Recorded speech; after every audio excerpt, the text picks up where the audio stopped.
Excuse me. Congratulations sir. పేపర్లో photo చూశాను. మీ టీం టెర్రరిస్టులు పట్టుకున్నారట కదా. Super sir. ఇదే విధంగా అన్ని పోలీస్ టీంలు స్ట్రాంగ్ గా ఉంటే గనక దేశంలో టెర్రరిస్టులే కనిపించరు.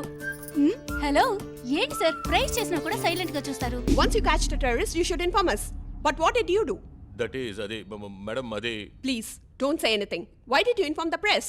It's a secret operation for the public, not for publicity. Madam press in going me outing. ఏంటయ్యా వాగుతున్నావు? What is your qualification? మీరేం చదివారని అడుగుతున్నారు. తెలుగుదేశంలో తెలుగు భాష madam. Do you speak Hindi or English? కన్నడం తెలియదు madam. I can speak in English, ma'am, as well as in Hindi. Acha. How did the news get to the press? I don't know, ma'am. When the terrorists were arrested, the press was already there. Do you see a foul play? What is your opinion about the inspector? He's a good guy, a bit short-tempered. Okay. You find anything fishy? Call me. Yes, ma'am. Don't worry, Mahendra. The next time when I come, I am reading English madam. No, I'll learn Telugu. Nada, come with me. Sir, కొంచెం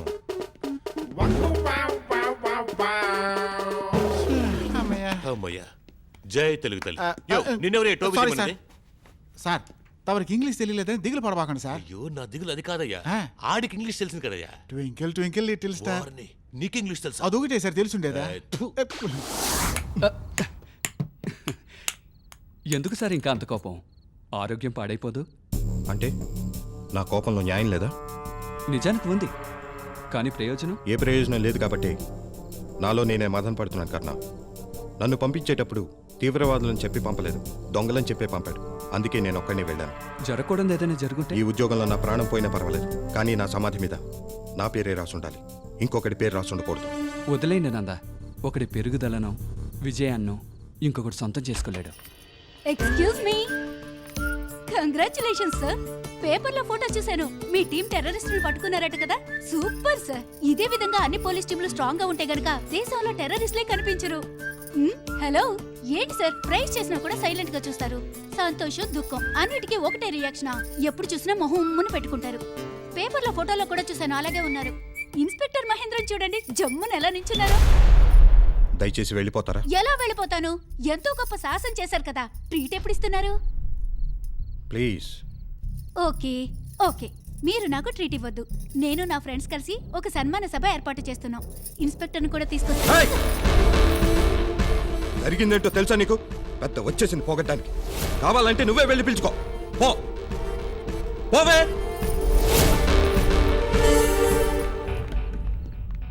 ఆ అమ్మాయి ఏం తప్పు చేసిందండి? మన దగ్గరికి ఇష్టపడి వచ్చే వాళ్ళని గాయపరిస్తే ఆఖరికి మనకంటూ ఎవరు మిగలకుండా పోతారు. ఆ అమ్మాయికి అర్థమయ్యేలా నేను చెప్తాను, కాస్త రిలాక్స్ అవ్వండి.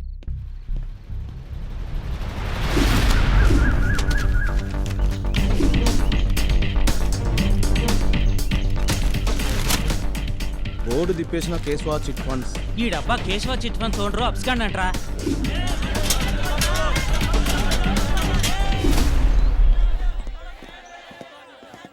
ఏంటది? ఏంటి సమస్య? కడుపు కట్టుకుని నోరు చంపుకుని కూడబెట్టిన దుడ్డు అయ్యా మొత్తం ఎత్తుకుపోయింది అయ్యా. సార్, కేశవ చిట్ ఫండ్స్, అందులోని వీళ్ళు ఇన్వెస్ట్ చేశారు. ఓనర్ ఇప్పుడు అప్స్కాన్. మొన్న తెరిచిన కేసు చిట్ ఫండా? అవును సార్, పెద్దనే దాన్ని ప్రారంభించారు. అమౌంట్ ఎంత? 60 కోట్లు సార్. 60 కోట్ల? ఓకే, వీళ్ళందరి చేత కంప్లైంట్ రాయించుకోండి. డిపార్ట్మెంట్కి ఫోన్ చేసి ఎయిర్పోర్ట్, బస్ స్టాండ్, లాడ్జెస్ అన్ని చోట్ల తనిఖీలు చేయించండి. ఓకే. అలాగే అన్ని స్టేషన్స్ కి ఫోటోలు పంపించండి. Okay sir. మిస్టర్ కన్నా, సార్. తిరుపతి వైపు వెళ్ళి అన్ని రూట్లను చెక్ పోస్టులు పెట్టి ఎవరి మీద అనుమానం వచ్చినా విచారించండి. అలాగే పెద్ద ఇంటి ముందు ఇద్దరిని మఫ్టీలో ఉంచండి. పెద్దనింటి ముందా? ఆయనేగా శ్రీకారం చుట్టింది. Yes sir. వెళ్ళండి.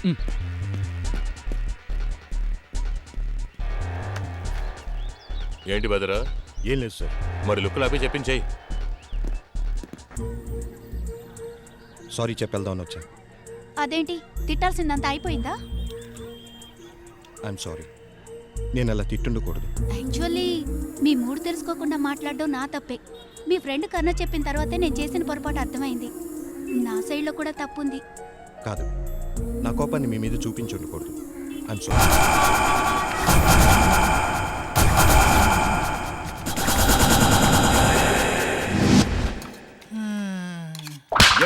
ప్లేట్ లో పోయి కూడా కింద పోస్తావే? సార్, కేశవ ఏడుండాడు సార్ ఇప్పుడు? ఎక్కడుంటే నీకెందుకయ్యా? సార్, 60 కోట్లు సార్. 60 కోట్లు పెద్ద మొత్తం కదా సార్. అయితే పనిచేద్దాం. వాడి పీక మీద లాఠీ పెట్టి ₹1 కోటి నొక్కేద్దామా? 10 లక్షలు సరిపోతుంది. ఏంటయ్య నువ్వు అనేది? 10 లక్షలు సరిపోద్దా? అయ్యో సార్, 10 లక్షలు ఉంటే సూపర్ మార్కెట్ పెట్టి సూపర్ గా బతికేయచ్చు సార్. అంతేంటవా? అవును సార్. అప్పుడైతే ర్యాక్ దగ్గరికి వెళ్ళు, 10 లక్షలు రెడీగా ఉన్నాయి, తీసుకుని పో. సార్ నిజంగానే చెప్తా ముందు ఉంటారా? వెళ్ళి చూడవయ్యా. మీరు నా బుజ్జి తండ్రి. సారీ సార్, మీరు పొడుగా ఉన్నారు కదా. Sir cash sir. ఏయ్, క్యాష్ కాదయ్యా, కేశవ. అవును సార్, మీరు చెప్తే అంత కరెక్ట్ గానే ఉంటది. మరి నీకు సంతోషమేగా? నీకు 10 లక్షలు, నాకు 4,90,00,000, ఆయన కేవలం 55 కోట్లు. సార్ అప్పుడు తెలివి లేకుండా 10 లక్షలు అంటే ఒక 50 లక్షలనే పెట్టుకో సార్. తీయండి సార్. ఇదిగో సావు కొడతా, నువ్వే 10 లక్షలు చాలా నావుగా. సార్ అది అప్పుడు సార్, ఇది ఇప్పుడు సార్. ఓవర్ గా మాట్లాడేవో పెనాల్టీగా 5 లక్షలు కట్ అయిపోతాయి, మిగతా 5 లక్షలు గుడి హుండీలోకి వెళ్ళిపోతాయి. సరే ఆ 10 లక్షలు ఇప్పిండి సార్. అదే హాయ్. హాయ్ మధు. సారీ చెప్పేద్దామని వచ్చా. అదేంటి, తిట్టాల్సిందంతా అయిపోయిందా? I'm sorry. నేను అలా తిట్టుండకూడదు. యాక్చువల్లీ మీ మూడు తెలుసుకోకుండా మాట్లాడడం నా తప్పే. మీ ఫ్రెండ్ కర్ణ చెప్పిన తర్వాతే నేను చేసిన పొరపాటు అర్థమైంది. నా సైడ్లో కూడా తప్పుంది. కాదు, నా కోపాన్ని మీ మీద చూపించుండకూడదు. I'm sorry. సారీలన్నీ ఎందుకండి? ఎవరినైతే ఎక్కువగా ఇష్టపడతామో అలాంటి వాళ్ళనే ఎక్కువగా కోపడతాం అంటారు. నన్ను ఆ రోజు ఆ హక్కుతోనే తిట్టారని నేను అనుకున్నాను. థ్యాంక్స్, ఆ హక్కు నాకు ఇచ్చినందుకు.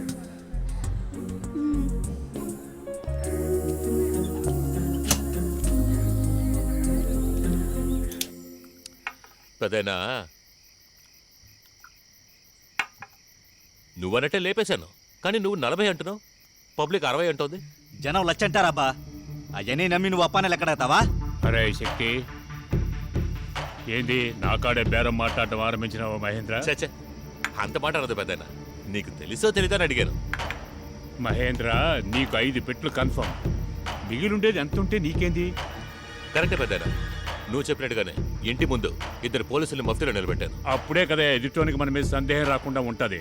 ఈ రాత్రికే లాడ్జీలో నుంచి అని తీసుకొచ్చి మన చోటుకు చేర్చేశాయి. సరే పెదైనా.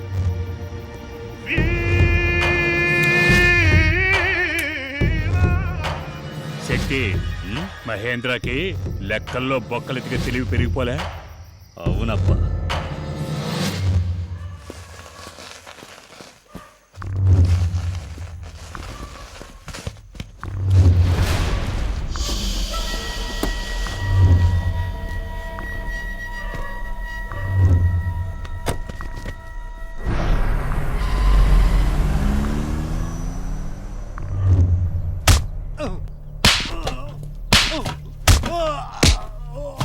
రేయ్, సొమ్ము ఎక్కడ తెచ్చావు చెప్పు, లేదంటే నా చేతిలో దెబ్బలు తించేస్తాం. డబ్బు ఇప్పుడు నా కాడలేదు సార్. రేయ్, డబ్బు నా కాడలేదు, ఇంకోటి కాడు ఉంది. ఈ కథలేవి వద్దు. నాకు రావాల్సిన నా భాగం, పెద్ద నా షేర్ రావాల్సిందే. ఎక్కడ తెచ్చావు చెప్పు. Super sir, super.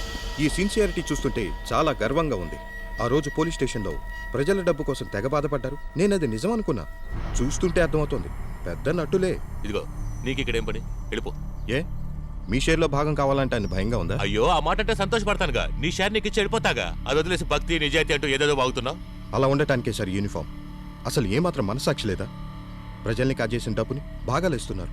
ఆ డబ్బులో ఎంతమంది కష్టం దాగుందో మీకు తెలుసా? ఏయ్, ఏంటయ్యా అయ్యా పెట్టనంటాడు, అడుగు తినద్దు అన్నట్టు. చూడనందా, నా దారికి అడ్డు రావద్దు, వస్తే నీకే నష్టం. మీరు వెళ్తున్నదే అడ్డదారిలో, అడ్డు రావద్దంటే ఎలా సార్? ఇప్పుడు ఏం చేద్దాం అనుకుంటున్నావా? ఇతన్ని అరెస్ట్ చేయాలి, చట్టం ముందుకు తీసుకెళ్లి నిలబెట్టాలి. ప్రజల దగ్గర దోచుకున్న సొమ్ముని ప్రజలకే పంచిపెట్టాలి.